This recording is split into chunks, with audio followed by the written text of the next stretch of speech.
looking? Yeah, good. Barnsley's back on the grass with us now, which is another step forward for him, training with the first team group. He's not ready for this weekend or anything, but I mean, he's back in full training, so that'll do him the world of good, and happy to be out there, of course. Johan's still not quite there, minor, but frustrating one for him and for us. At Louts, we're just really protecting at the moment as he comes back from a knee injury. Hopefully it's not going to turn into anything serious. We don't think it is at this stage. But he's working with the medical team at the moment. They're the main three. Everyone else good to go? Yeah. Yeah, pretty much. A few aches and pains, but nothing too major. 6 games undefeated. That's a great run to be on at the moment, isn't it? Yeah, really pleasing. I think we weren't as good as we have been last weekend.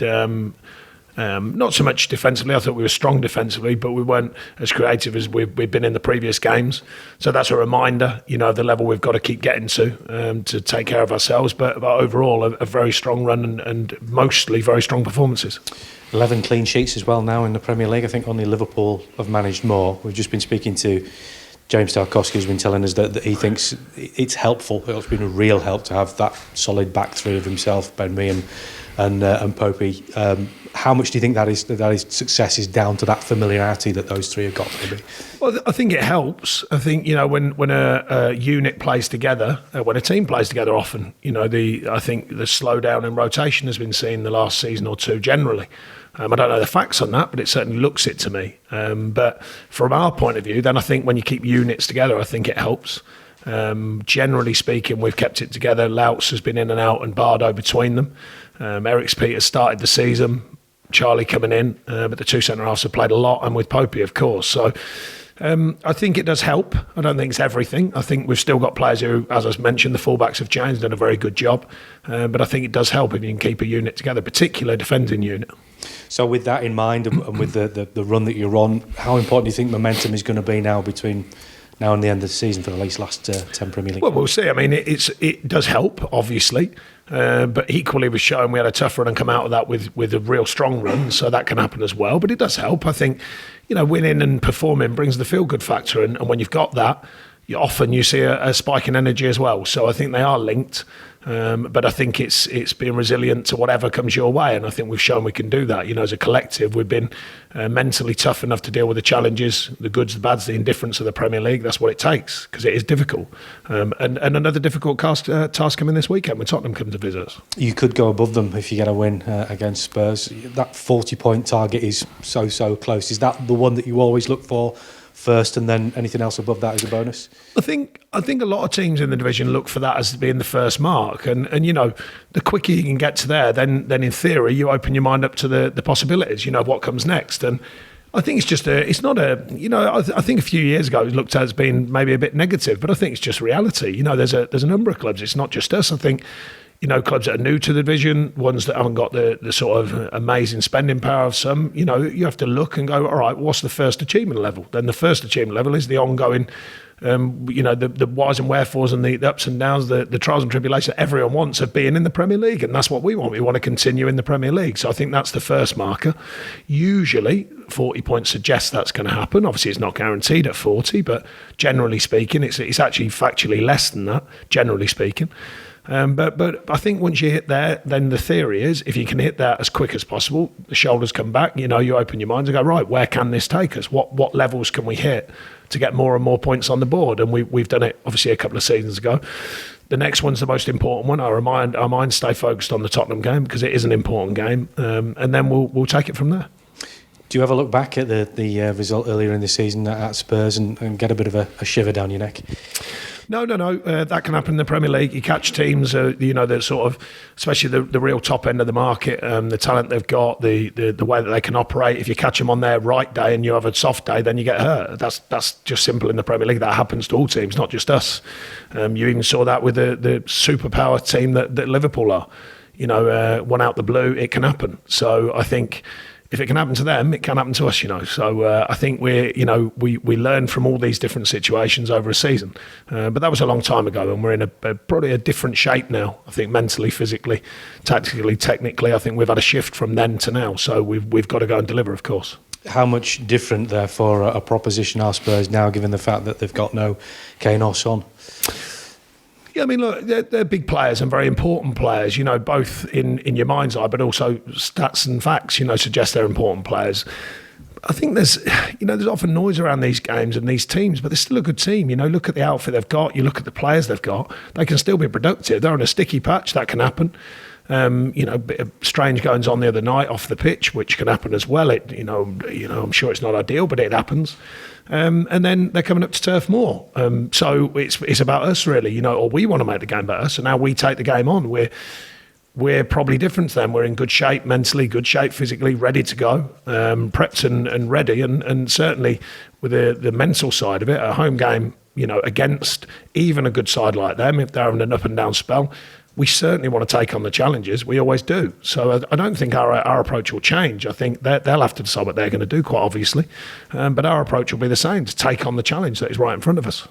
Speaking of the off-field situation, obviously what happened with Eric Dyer last night, have you been ever worried about any of your players ever doing anything like that? Is it something that you speak to them about? No, I mean, I don't know the true ins and outs of it, as I'm sure you don't yourself, the actual detail. We know what we've seen.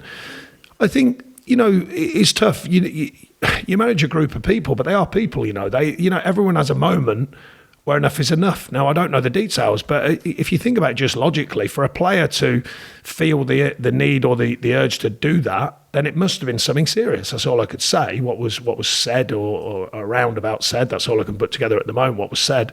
It must have been something serious. So I don't think, I certainly, you might know more than me, I don't know the details of what was said or what happened, but I've seen some of the footage. You're asking to manage the undefinables. The human beings have a moment, and if that moment goes too far, he's obviously had a reaction to whatever was said, let's say. In the bigger picture of that, where does it live? I mean, what level of abuse is allowed, if you know what I mean? Providing there was some. I don't know the ins and outs, as I said, but generally speaking, what level is kind of acceptable? You pay your ticket, we all know that. You can have your say, we all know that, and that's been around forever. But what level is enough, where you go, no, that's too much? I must say I've had it twice this year, which is only twice in a long time. I'm pretty thick-skinned. I've had a number of jokes said about my hair colouring, as you can imagine. I've heard them all.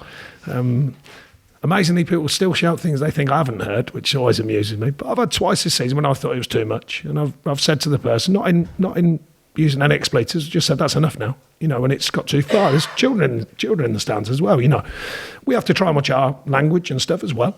On the sidelines, not easy. But anyway, I don't know where the lines are. I don't know where you draw the lines. But on this occasion, the players decided enough was enough. Does it surprise you then in that sense that given the abuse that you've had before and the abuse that a lot of players will get on a regular basis, that incidents like last night don't happen more often? I don't know about that. And I must make it clear as well. Mine's two incidents in thousands of very good moments with supporters, both around stadiums and outside of stadiums, and when I'm with my family and stuff. But most people are really, really good and really, they just want to have a chat with you and sometimes a bit of fun with you. So it's only two moments I've had. So I must make that clear.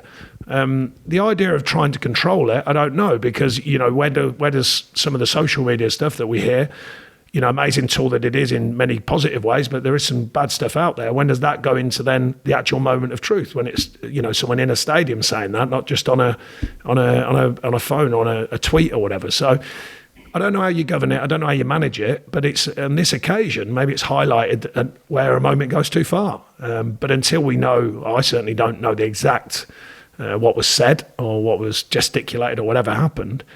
I don't know what tolerance there is on it, but it just goes to show you people do have a tolerance, even footballers, and eventually enough's enough.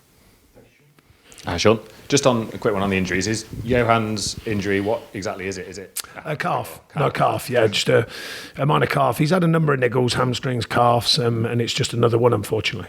And Matt Loughton, think unlikely for the weekend? Yeah, unlikely. He won't be involved. He won't be involved on Saturday night. Okay, thanks. And neither will Barnsley, just to be clear. Just on the clean sheets, obviously been a lot of talk about Nick Pope recently and potential England call up number one, etc. How impressed have you been with his form this season, and how much more do you think he has development in him, given that he's relatively speaking quite late to the Premier League? Well, I've certainly been impressed with him for a long time now. I think the way he's reacted also through a tough injury, the way he's come back through that, he continually learns. I think he's got a good manner about him in our group, and professional manner, in the sense of feedback from Billy Mercer about his game. He continues to improve, and I think the main thing is that the respect that he has in the group in front of him as well, and I think that's paid back, by there's a dual respect, and I think that's important. He knows he's got whoever plays, 10 players in front of him are going to give their lot defensively, and that does give him a sort of an increased belief that when it comes to his job, he's got that support. And likewise, they know if it does break through everyone, he's pulled some big saves out for us and some big moments, and he continues to do that. Yeah, I guess that save at Leicester the penalty save was something of a turning point in the end, in looking back at it now reflectively, and that he went on to win that game and kick-started the little run that he's still on. Yeah, I mean, you never, often them moments, you're never quite sure when they happen, but you do look back on that one and think, okay, that one probably helped with that game. He'd made a couple of good saves as well, which he is allowed to do, I'd just say afterwards. But he made a couple of good saves and that penalty save. We finished that game as winners, and then we have moved on from there. So sometimes them big moments don't seem it at the time, but they are on reflection, and that probably is one. And he played his part in that quite obviously. How big a role does Billy Mercer and perhaps Joe Hart play sort of behind the scenes as well, given obviously their experiences through? Well, Bill's done a great job here. There's no two ways about that. Everyone would know that, and the keepers that work for him always vouch for that. I think the group of keepers, collective, all the different groups that we've had, have always had a good spirit about them and a good kind of authentic support for each other. They all know the rules. I mean, keepers do. There's only one can wear the main shirt. And I think there's the old union idea, the goalkeepers union. I'm not sure it's still there at other clubs, but it certainly is here, and it has been since I've been here. I think there's a tight unit, and they all understand, they all respect each other, they all push each other, because they know any one of them at any given time is going to be needed, and they've got to be ready. And I think there's a healthy respect amongst the keepers, and of course with Bill as well. I guess hope he's got someone like Bailey who's young and learning and coming up on the rails a little bit, and someone like Joe who's been there, seen it and done it in football is I guess a perfect combination for him. Yeah, and when Tom was here, of course, great servant to himself, the team and the club. Them guys rub off on each other, and a good group of keepers that we've had all along here. And I certainly think this is another good group that we've had with, as you rightly said, with Joe and Bailey as well. Excuse me. We've spoken quite a bit this season about the value of the players who aren't playing and what they bring and how they're always ready to go. I think there was a stat doing the rounds this week that you don't make a huge amount of subs, relatively speaking, across the Premier League. I guess is to some of that extent, perhaps it's overthought how often you need to change things from the bench. No, I think every manager has their different thoughts. Every manager has their different styles. I always think I start with a team that I think can win. So therefore, if I think it can win, there's a 95-minute game, sometimes 96, sometimes 97. So if I think it can win, I think it can win all the way through it. Yeah. So there is a time when you make, decisions on moments and changes when you think it's appropriate. I think there's varying views of it. Some people look at every change as being the next one that's going to change a game. I don't always look at it like that. If I think the team that started is the team that can win a game anyway. And just going back to the clean sheets, Charlie Taylor obviously is another person who we've spoken of quite a bit in recent weeks. I think there was some speculation, which I won't ask you to comment on now, regarding Leicester, but given his form, can you see how he's getting more and more attention from whoever it might be, other clubs, fans? Yeah, he had a really good season last season. He had a slow start to the season, but that was partly brought on by Eric Peters' sort of form, really. Eric came in the door, made it quite clear with the way he trained, the way he went about it, that he's ready. And Charlie had a couple of injuries and wasn't quite as sharp as he was. But then he's come back in and looked absolutely on it, I must say. I've been very impressed with his performances. He's still learning as well, don't forget. He's a very strong player physically. And I think he's learning and I think he's improving. So as I said, I think in the background at least, I think it should be in the England thoughts, not necessarily, I certainly don't pick teams for anyone, certainly not Gareth. But I would like to think he's somewhat on the radar. And I think if he gets in around that, then he's certainly up for thought with that side of things, with the international scene, because I think he's a very good player and he continues to learn. I think he's 26, maybe 27, so he's sort of in the prime of his career as well, and you've got him down to a long-term contract here, so you're hoping to reap the benefits of him learning and developing for the next 3, 4, 5 seasons. Well, the theory is that, we want players to develop here regardless of contracts, but I think when they sign, longer-term contracts, that is with a view of them continuing their growth, and I think he's certainly one that's showing strong signs of that. I thought he did last season, as I said, and I think in certainly the last handful of games, he's been very strong. I thought some of his 1v1 defending at Newcastle last week was excellent. And, he's still got to tidy up a little bit with the ball at times and make better decisions. But his defensive responsibility, he's a very, very strong defender. And I still think that's relevant in the modern game. Can you give us any update on any of the players who are out of contract this summer as to whether there might be movement in the next couple of weeks on perhaps new deals being agreed? No. And similar question, is there any update on Ben Gibson, or is that situation still as it was? Yes. Thank you. Thanks. Of course. Yeah.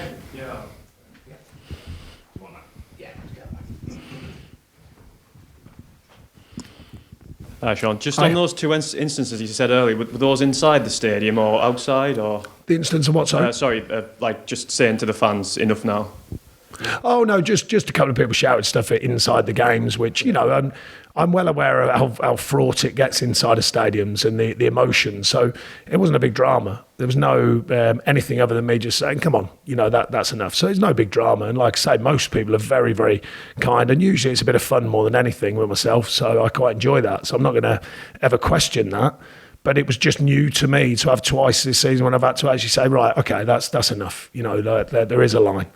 Yeah, and I mean, maybe not just these two instances, but in past instances as well, like throughout your managerial career, have you ever thought, I maybe shouldn't have reacted, I shouldn't have given them the satisfaction if you have said enough now, or whatever? No, I don't think there's anything wrong with just being polite and saying enough now. I don't think there's anything wrong with that. No, I've not really had any cause previously.